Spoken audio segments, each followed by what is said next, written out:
નમસ્કાર મિત્રો, ધોરણ 11 વિષય સંસ્કૃતમાં પદ્ય 7 નાટ્યમે તન્મયા કૃતમ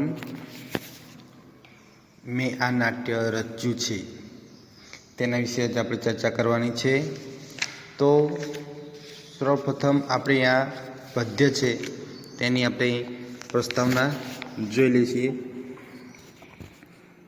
તો સંસ્કૃતની નાટ્યશાસ્ત્રીય વિચારણાનો પ્રારંભ આચાર્ય ભરતથી અહીં થાય છે. નાટ્ય આચાર્ય તરીકે પ્રસિદ્ધ પામેલા આ આચાર્ય ઈસવીસન 3જી શતાબ્દીની આસપાસ થઈ ગયા છે. એમને રચેલો નાટ્યશાસ્ત્રના નામે જાણીતો ગ્રંથ સંસ્કૃત ભાષાના વિદ્વાનોમાં તો પ્રસિદ્ધ છે. એ ઉપરાંત નાટ્યની સાથે સંબંધ ધરાવતી વિશ્વની અનેક ભાષાઓના વિદ્વાનોમાં પણ તેની તેટલી જ પ્રસિદ્ધિ છે. બીજી રીતે કહીએ તો એવું કોઈ નાટ્યવિદ મળવું મુશ્કેલ છે કે જે નાટ્ય આચાર્ય ભરતથી પરિચિત ન હોય.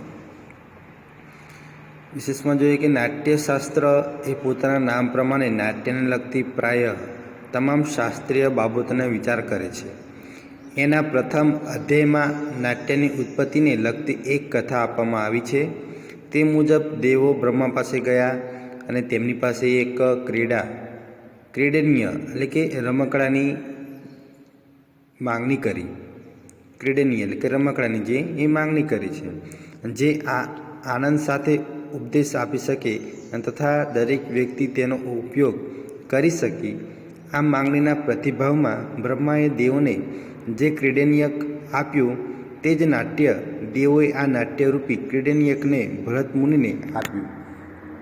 ભરતે પોતાના 100 પુત્રની મદદથી ઇન્દ્રધ્વજ મહોત્સવ પ્રસંગે સૌપ્રથમ આ નાટકની ભજવણી કરી. અહીં નાટ્યની ઉત્પત્તિ કથાના આ પ્રસંગમાં નાટ્યને લગતી કેટલીક મહત્ત્વની વિગતો પણ અહીં આપી છે. આમાંથી નાટ્યને ક્યાં અને કેવી રીતે આકાર આપવામાં આવ્યો છે તે શ્લોક 1 થી 3, આ નાટ્ય શું કરશે, શ્લોક 4 થી 8માં આ નાટ્ય શું છે અને શ્લોક 9, એ 3 બાબતોને લગતા 9 શ્લોકોનો સંગ્રહ અહીં કરવામાં આવ્યો છે.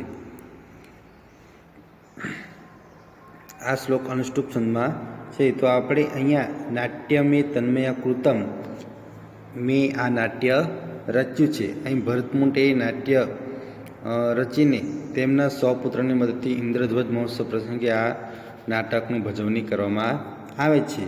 તે આપણે અહીંયા જોઈએ તો અહીંયા 1 થી 3નો જે શ્લોક છે એમાં આ નાટ્ય શું કરે છે તેના વિશે કહે છે. તો આપણે શરૂઆત કરીએ પહેલા શ્લોકથી.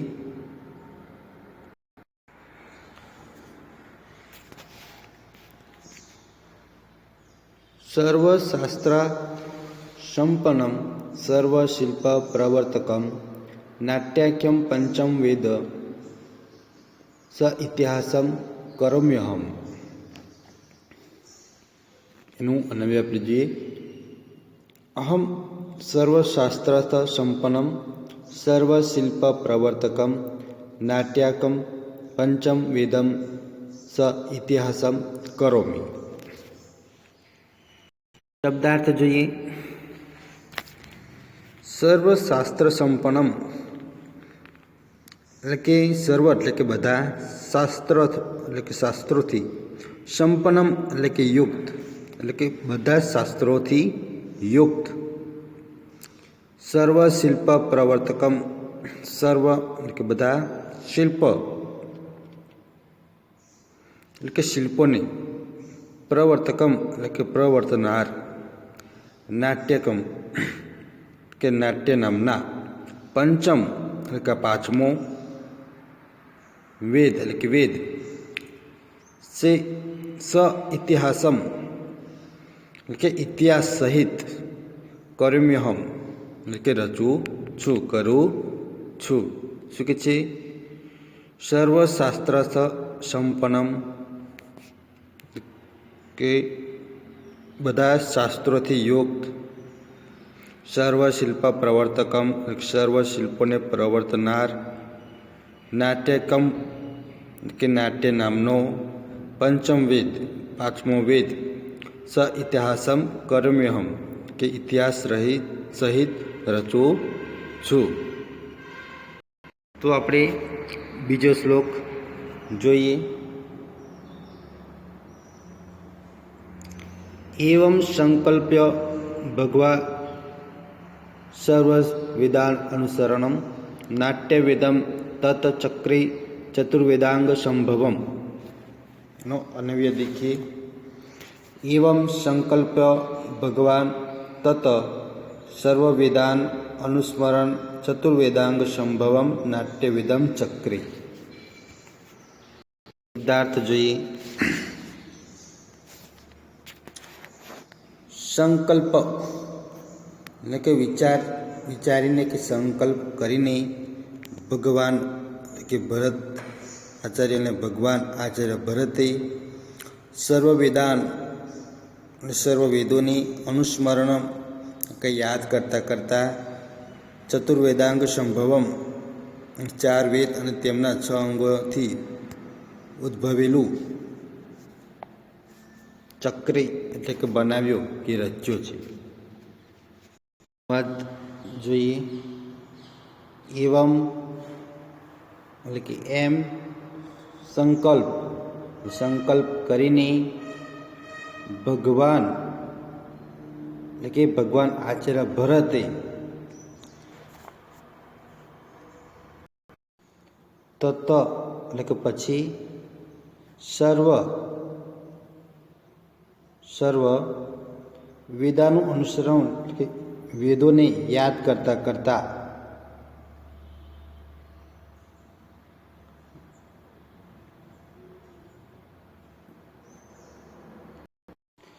ચતુર્વેદાંગ સંભવમ એટલે 4 વેદો અને તેમના 6 અંગોમાંથી ઉત્પન્ન થયેલા નાટ્યમ વેદમ એટલે કે એવો નાટ્યરૂપી વેદ ચક્રે એટલે કે રચ્યો. શું કે છે? એમ સંકલ્પ કરીને ભગવાન આચાર્ય ભરત પછી સર્વ વેદોને યાદ કરતાં 4 વેદ અને તેમના 6 અંગોમાંથી ઉત્પન્ન થયેલ એવો નાટ્યરૂપી વેદ રચ્યો. અહીંયા 6 અંગો એટલે કે શિક્ષા, કલ્પ, વ્યાકરણ, નિરુક્ત, છંદ અને જ્યોતિષ એ આપણે 12મા ધોરણમાં આવશે.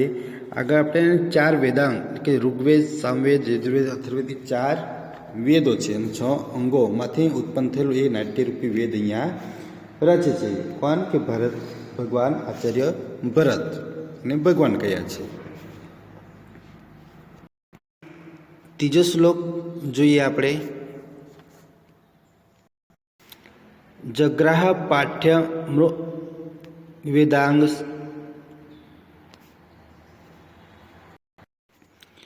સામભ્ય ચ ગીતમ એવં ચ યજુર્વેદાંગ અભિનયાન રસાન અથર્વવેદાંગ અપી જગ્રાહ. તો જગ્રાહ પાઠ્યમ ઋગ્વેદાંગ સામભ્ય ગીતમેવ ચ યજુર્વેદાંત અભિનયાન રસાનાર્થના દ આપી.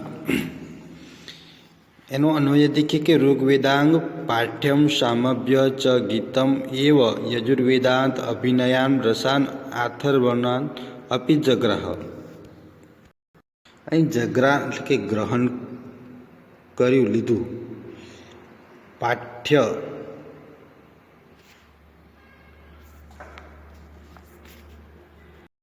એટલે કે સંવાદ. ઋગ્વેદાંગ કે ઋગ્વેદમાંથી. સામભ્ય એટલે કે સામવેદના મંત્રોમાંથી. યજુર્વેદાંગ યજુર્વેદમાંથી. અભિનયાન એટલે કે અભિનયોને. રસાન કે રસોને. અથર્વનાદ એટલે કે અથર્વવેદમાંથી. ગીતમેવ તે ગીત.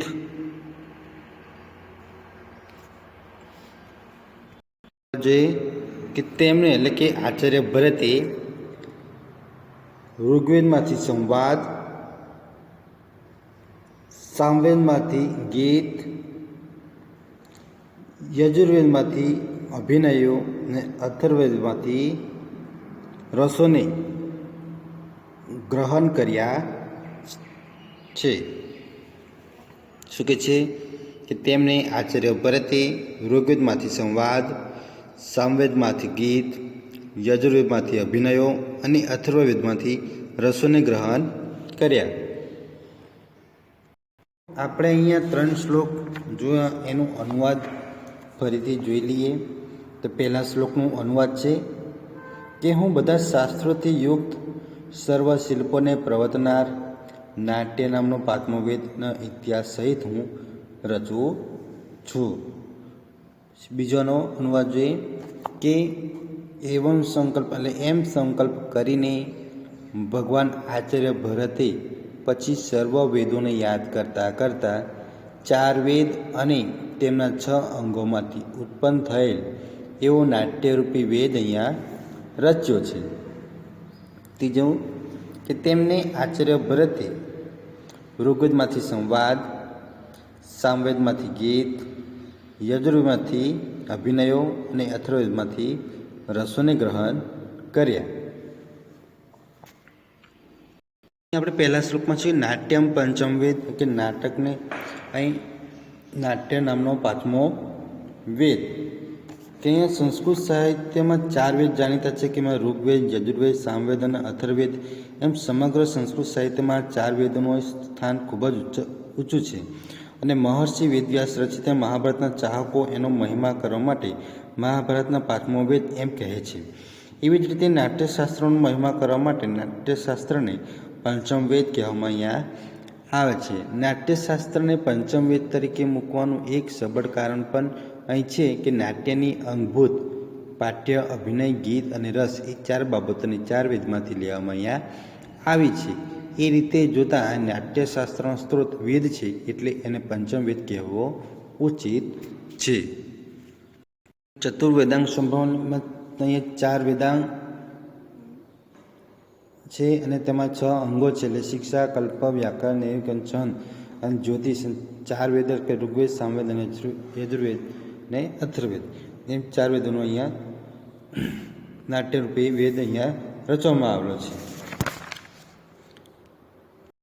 અને ત્રીજામાં છે પાઠ્યમ એટલે કે નાટ્ય પ્રકારની કૃતિમાં જુદા જુદા પાત્રો દ્વારા ઉચ્ચારવામાં આવતા સંવાદોને પાઠ્ય કહેવાય છે.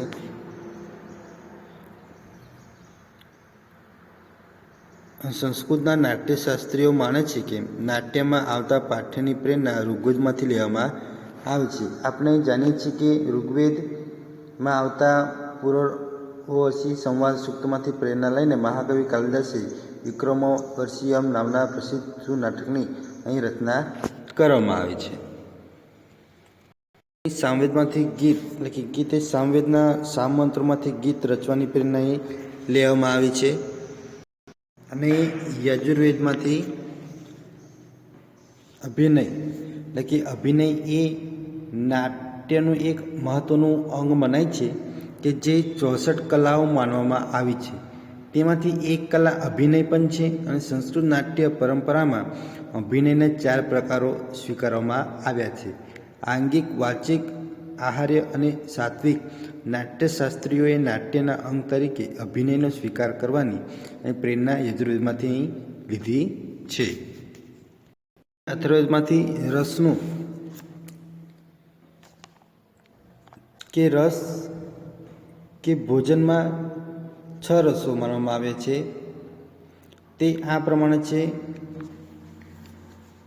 મધુર એટલે કે ગળ્યો રસ, આમ્લ એટલે ખાટો રસ, લવણ એટલે કે ખારો રસ, તીક્ષ્ણ એટલે કે તીખો રસ, કસાઈ એટલે તુરો રસ અને ખટું એટલે કે કડવો રસ. અહીં આયુર્વેદ અનુસાર આ રસો યોગ્ય માત્રામાં ભોજનમાં લેવાય આવશ્યક છે. અને સાહિત્યશાસ્ત્રમાં આ નાટ્યશાસ્ત્રમાં 8 રસો માનવામાં આવ્યા છે. તે આ પ્રમાણે છે: શૃંગાર, વીર, કરુણ, અદ્ભુત, હાસ્ય, ભયાનક, વિભત્સ અને રૌદ્ર.